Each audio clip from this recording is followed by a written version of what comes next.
because you're gonna get a nice fat pump in your biceps and also in your triceps because you do them back to back. Or you want just totally swollen legs, just fat pump in your legs from front to back.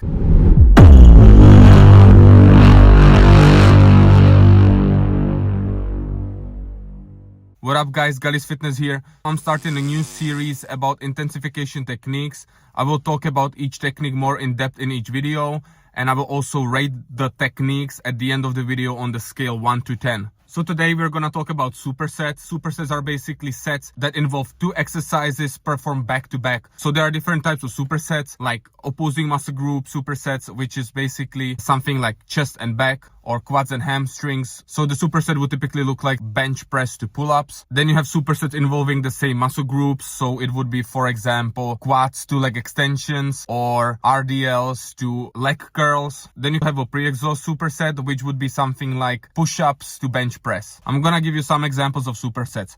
Bench press to barbell rows, back squat to lat pull downs, RDLs to OHP. I don't recommend none of these really. I'll tell you why later. Then you have something like lateral side delt raises to dumbbell triceps extensions, biceps curls to rope triceps extensions, leg curls to leg extensions. These are the better options, and I'll also tell you why later. So why to do supersets? I would say one of the biggest reasons to do supersets is because they save a lot of time. They basically cut the time of your workout to half. Another reason, if you really want to get a nice pump, especially with opposing muscle groups, antagonist muscle groups, like let's say arms, because you're gonna get a nice fat pump in your biceps and also in your triceps because you do them back to back. Or you want just totally swollen legs, just fat pump in your legs from front to back. You can also get a very nice pump if you do pre-exhaust supersets, like push-ups to dumbbell bench press.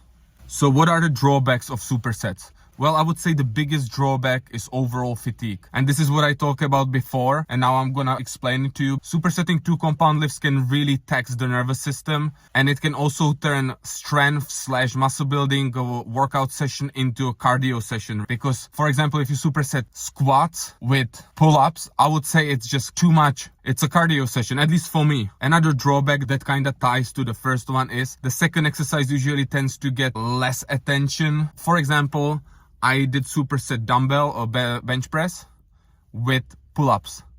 And when I went to do the pull-ups, I was already exhausted, and I didn't give it all because I couldn't. I was exhausted from the previous set of dumbbell bench press, which was quite taxing, and jumping right to pull-ups, it wasn't optimal for building strength and muscle in my lats. Another drawback is increased risk of injury. Again, 2 compound lifts. For example, if you would jump from squats to barbell rows, there's just your lower back is already taxed, and you're jumping into the barbell rows, which are very taxing overall. There could be technique breakdown, and you can just, because you're so tired, you could hurt yourself. So I would not really recommend supersetting 2 compound lifts. I cannot imagine supersetting, for example, barbell bench press and going right to barbell rows, because I know my technique is not gonna be that great on barbell rows. And then the risk of injury could become real high because you're pushing through, but your body is exhausted and your form breaks down. The last point ties to the previous point, and that's what I've already talked about, is the technique breakdown due to fatigue. I don't think I have to say anything more about that. Who should do them? Who should do supersets? People with tight schedules and people who want to save time. I think it's a great time saver. I've used it a couple times to save time. If you have tight schedule, if you just don't want to spend it long in the gym, you don't have time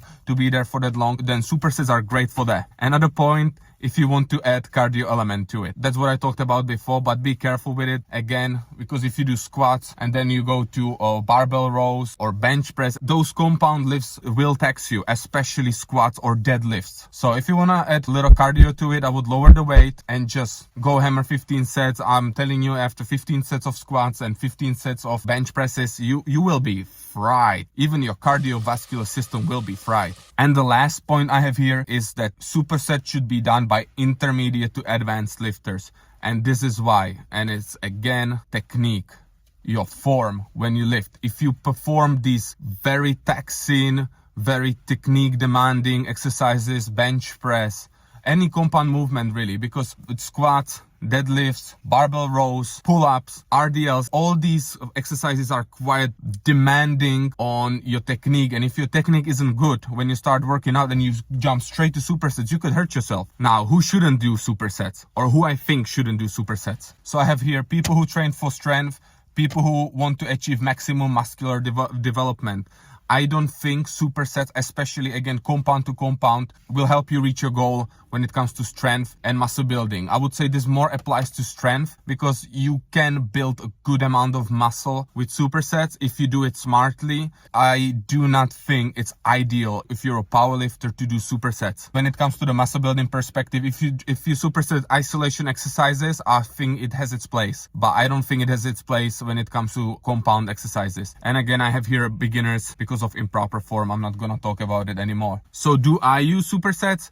I do use them, but I don't do it often, and I mostly utilize them when I need to get my workout done quickly. But there is one superset that I've been doing lately, and that is UCV raise from Athlete. What's up, guys? Jeff Cavalier, AthleanX.com. Body front raise. You go like this for your chest. When your arm crosses this way, you have very good contraction in your chest, upper chest. I would say the whole chest gets brutal contraction. So I superset it with push-ups on bars.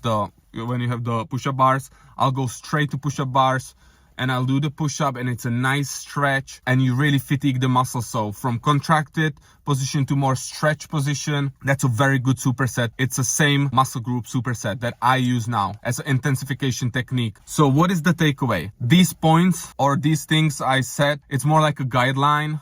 It's more in general. It will not apply to everybody. Somebody can superset 2 compound lifts like Arnold did, and he's gonna be completely fine. I think most people would benefit supersetting isolation exercises. I think this is where it really could shine.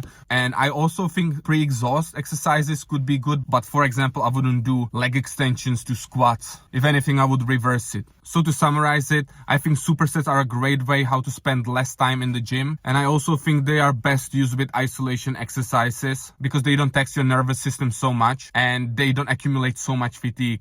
So what is the rating? Out of 10, I would give supersets 4. I think they have their place, but I think they are not necessary. So that's my rating for them. Tell me in the comments, do you like supersets? Do you do them?